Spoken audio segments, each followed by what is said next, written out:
भगवान शिवानी अमरकथा आणि बटूचा अवतार. एकदा माता पार्वतीने भगवान शिवांना एक प्रश्न विचारला. त्या प्रश्नावर भोलेनाथांनी एक कथा सांगितली, ज्यात अमर होणाऱ्या कबुतराच्या जोडप्याची कथा आहे. ही कथा अमरकथा कशी पसरली ते आपण पाहूया. एकदा नारद मुनी कैलास पर्वतावर भगवान शिवाशी भेटायला गेले. त्यांनी भगवान शिवांना विचारले, माझे स्वामी, तुमच्या दर्शनासाठी मी येथे आलो आहे, परंतु तुम्ही कुठे दिसत नाही. मी तुम्हाला भेटू शकेन का? पार्वती माता चिंतेत पडल्या. त्यांनी भगवान शिवाशी विचारले, स्वामी, आपण मला कधीही अमरकथा सांगितली नाही. आज मला ती कथा ऐकायची आहे. भगवान शिवांनी उत्तर दिले, माता पार्वती, मी तुम्हाला अमरकथा आजच सांगणार आहे, पण तुम्हाला काही नियम पाळावे लागतील. अमरकथा ऐकताना तुम्हाला एक क्षणही झोपता येणार नाही. तुम्ही वेळोवेळी हुंकार भरून मला सूचित करावे लागेल ही तुम्ही कथा ऐकत आहात, कारण माझे डोळे बंद राहतील. पार्वती माता मान्य करतात आणि भगवान शिव त्यांना सोबत गुप्त गुफेत जातात. तिथे अमरकथा सांगितली जाईल. भगवान शिव गुफेत प्रवेश करून अमरकथा सांगायला लागतात. त्यावेळी पार्वती माता निद्रिस्त झाल्या. दरम्यान 2 सफेद कबूतर अमरकथा ऐकत होते आणि त्यात गुणगुण करत होते. भगवान शिवांना वाटले की पार्वती माता कथा ऐकत आहेत आणि हुंकार भरत आहेत. कथा संपल्यावर भगवान शिवांनी पाहिले की पार्वती माता गाढ झोपेत आहेत आणि त्यांचे हुंकार भरलेले आवाज कबुतरांनी घेतले होते. भगवान शिव क्रोधित झाले आणि कबुतरांना दंड देण्याचे ठरवले. ते कबुतरांना म्हणाले, तुम्ही अमरकथा ऐकली आहे, त्यामुळे तुम्ही अमर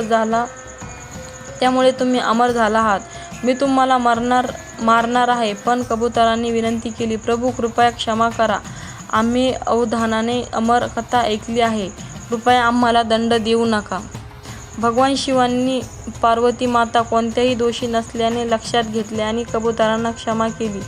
त्यानुसार त्या कबुतराच्या जोड्यास अमरता मिळाली. आजही भक्तांना अमरनाथ गुफेत या कबुतराच्या दर्शन मिळतो आणि म्हणूनच गुफेचे नाव अमरनाथ गुफा प्रसिद्ध झाले आहे.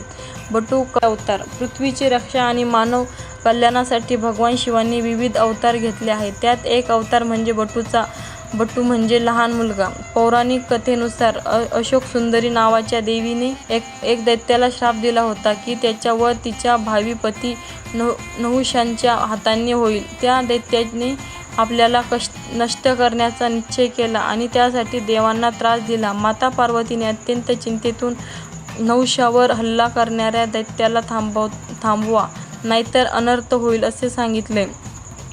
भगवान विष्णू आणि इतर देवाधिदेव शिवकडे गेले आणि त्यांनी सांगितले, माताजीचा क्रोध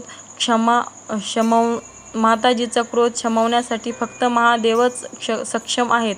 महादेव देवी कालीच्या समोर प्रकट झाले. देवी कालीने क्रोधात विशाल रूप धारण केले आणि महादेवांना आपल्या समोर उभे राहण्याचे सांगितले. भगवान शिवांनी देखील विशाल रूप धारण केले आणि देवी कालीच्या क्रोधाचा सामना केला. देवर्षी नारद आणि भगवान विष्णू अन्य देवतांसह आले. त्यांनी देवी कालीला सांगितले की हा लहान बालक ज्याचे निरंतर रडणे आपले ध्यान आकर्षित करीत आहे, त्याचे रडणे शांत करायला मदत करेल. त्या बालकाचे रूप महादेवाचे आहे आणि त्याच्या प्रेमानेच कालीचा क्रोध शांत होईल. अखेरकार देवी कालीने बालकाच्या प्रेमात काही करुणेच्या प्रभावाने क्रोध शमवला. त्या प्रसंगापासून देवी पार्वतीने क्रोधावर प्रेमाने विजय मिळवला. त्या कष्टाने स्पष्ट केले की क्रोधाच्या उत्तरात प्रेमच शक्तिशाली असू शकते. तसेच या घटनेमुळे भगवान शिवाच्या बटूचे पूजन भक्तांमध्ये लोकप्रिय झाले आणि आजही भक्त ह्या कथा आणि पूजा पद्धतीने अभ्यास करत आहेत. आशा आहे की तुम्हाला ह्या कथा आवडल्या असतील. कृपया व्हिडिओला लाईक आणि चॅनलला सबस्क्राईब करायला विसरू नका. धन्यवाद.